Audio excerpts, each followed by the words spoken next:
A video on fried tomatoes on toast as part of the 10 simple ingredients. Although it's not really going to be fried tin tomatoes because I'm going to use this bacon ragu that I made. So I'm going to do it two ways. So I kind of think if it's going to be a lot nicer because I'm using this ragu. Is that going to be about but I kind of think what I'd do is if I was if I was doing it with tin tomatoes, I would just fry the tin tomatoes in some lard or some nice fat, and just to reduce the tin tomatoes down in the frying pan. Plenty of salt and pepper, and I think that would be delicious. And maybe put a frying onion first, and then add that to it, so it was a little bit more nicer. But I don't know, plain tomatoes fried, I think would be relatively suitable. Is that going to be enough? Yes. Yeah. So we're going to do two versions. We're going to do one with just the fried tomatoes with an fried egg on top, and then we're going to do another version, which I saw something interesting, where someone was frying tomatoes in the pan and then stirred in an egg, not just kind of at the end, just to barely cook the egg. And I kind of thought, oh, that's kind of quite interesting. We'll have a go at that. Do we need to season this? Probably. It certainly needs some better. So I kind of thought that's what we'll do. I've already fried the bread. So I say fried tomatoes on toast, but it's not. It's fried bread.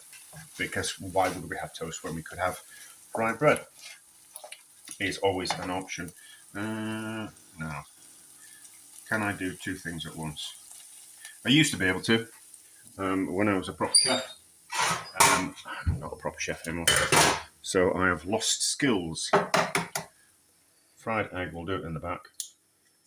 Just gently, we might as well just start it, and then we want to separate an egg. Yeah, so I kind of thought it was just loosely folded into the tomatoes was the egg, but I kind of thought what we'll do is we'll do it just a little bit different, and we'll stir in the whites first, and then we'll just stir in the yolk at the end, so it becomes more like a saucy type of thing. Egg at the back, I really shouldn't have started doing two things at once. So we need to take half that out for the first bit of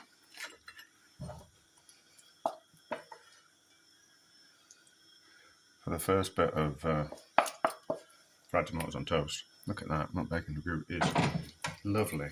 So a little bit more salt, because we need to season the egg at the same time. So a little bit more salt, a little bit more pepper, and then stir this egg in to cook it. And we're gonna need a spoon for that fried egg at the back. So I was kind of thinking, nice to do, instead of doing two videos, I can just do one here, and it'll just give an idea of what you can do with kind of limited ingredients that you've got in the fridge. So this was, it was just a case of stirring around until the egg set up just a little bit like that. You know what? I think that's going to be good. And then, see, we use egg yolks to make sauces and to enrich sauces. So if we just do that, so that egg is just about cooked. If we then turn that off, or pull it, now what we'll do is we'll pull it off like that, and we'll have the egg on the front and that on the back. And I can keep an eye on that egg. And then what we'll do is we'll take the yolk and we'll just plonk it there for the minute, and then there should be enough residual heat in that tomato and the pan just to start cooking that egg. And then last minute what we'll do is we'll mix it all around, and then the egg will kind of form hopefully a sauce, like a bit like you do with a carbonara, you know, like it's egg yolk at the end that forms the sauce. This egg's looking a bit not so good, is it? Oh, One pepper now. So, do you need to see me frying an egg? Oh yeah, so I've said this before about eggs. Fried eggs should not have a crispy bottom. I worked with some at college, all my college lecturers were right proper old school chefs, and fried eggs do not have a crispy bottom. Although I would say if we really want to know, go somewhere like the Ritz and how they serve their fried eggs would be a better indication of how eggs should be. But in my opinion, it shouldn't have a crispy bottom because it's just difficult to cook through. So that's just about done. Doesn't want any more cooking than that. It just needs to sit on a bit of baking parchment. No, a bit of grease pepper. I've got some. Yes. Yes. So let's. No, we don't need to do that. Right, that can. Turn the gas off. I'm not going to burn the chopping board. That out the way. Right, let's just mix this egg into here and see what happens.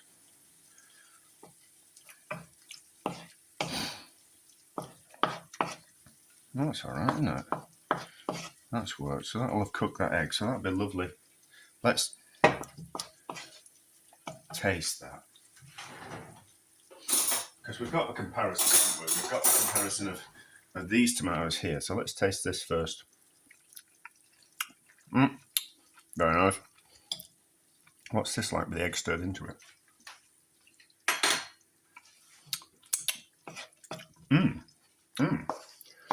That's nice. That's rather nice. So, don't want to waste any of that.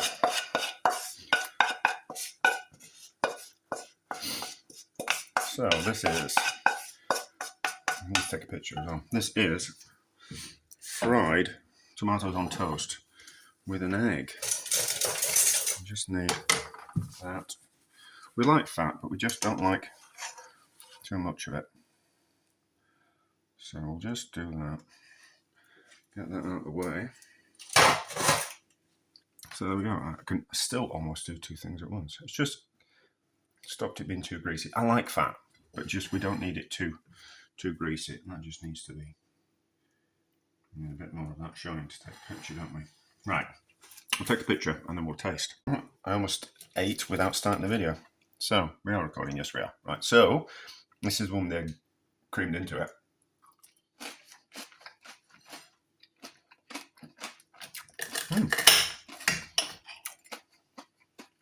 Not particularly good, is that? Not particularly good. And then, of course, this is going to be good. Now, how's the egg? Perfect.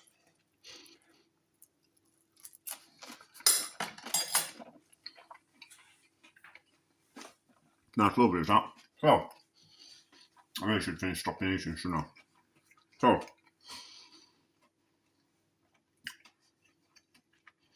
nice as a breakfast, nice as a snack, nice as a quick, easy lunch if you've got the ingredients for it.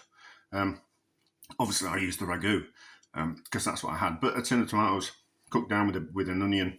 Fry the onion off first. Add the liquid from the tomatoes. Put the tin tomatoes first and evaporate that off quickly. And then add in the tomato chunks into it. Season. Reduce it down so it's kind of quite thick. It wants to be like as thick as that. And then onto a bit of toast or fried bread and then an egg. Delicious.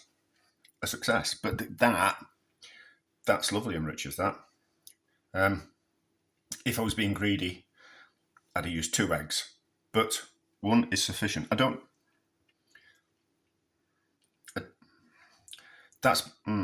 So that's more of an experiment to kind of see if we can make like a sauce out of it. And it would be, so the video I watched, she was dipping things in it, so dipping bread into it. Yes, that would kind of like work, but it's just more of a case of I was interested to see what the egg yolk would do to the tomatoes, and it forms a richer, kind of smoother sauce. So that will. So these one the videos get too long. That what we've learned there might not be apparent at this particular moment in time, but fast forward to sometime in the future, if we're making a tomato sauce and we want to enrich it or cut the acidity by adding an egg yolk like that, would work, and stirring it in at the last minute. So if we were making pasta and we had some tomato sauce, and then we drained the pasta, added the tomato sauce, and then stirred in that egg at the last minute, it would be really kind of quite rich, and would substitute the cheese. So kind of cheese adds a little bit of acidity and richness to a tomato pasta dish. But if we're in the 10 simple ingredients, we haven't got cheese. I don't want to add it to the 10 simple ingredients. I decided on what ingredients I'm going to use. So we haven't got the cheese in the 10 simple ingredients, but we could do that as a substitute, and that would kind of quite work. But anyway, those are delicious. A success.